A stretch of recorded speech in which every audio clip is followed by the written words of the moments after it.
বড়ি নিয়েছি, এই বড়িগুলো দিয়ে আমি আজকে একটু মজাদার আচার তৈরি করব। যে আমরা এইভাবে সব বড়িগুলোকে কেটে নিব। তেলটা গরম করে নিচ্ছি, ফোড়ন দিচ্ছি,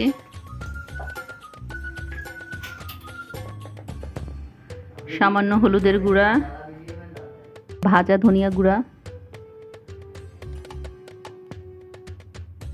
মরিচের গুঁড়া, পাঁচফোড়ন,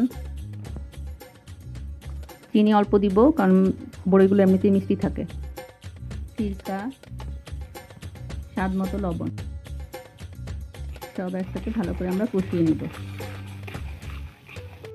সরিষা গুঁড়া দিয়ে দিচ্ছি, আপনারা বাটাটাও দিতেন।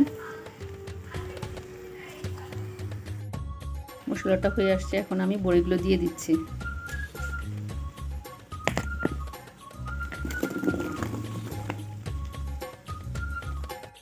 আসছে, এখন আমি এটার মধ্যে কিছু নাগামরিচ দিয়ে দিচ্ছি। আপনারা এটা স্কিপ করতে পারেন। কাঠ দিব টকের জন্য, বড়িটা মিষ্টি থাকে। এটা গুলিয়ে রেখেছিলাম, সেই কাঠটা আমি দিয়ে দিচ্ছি, আর অল্প একটু পাঁচফোড়ন দিব।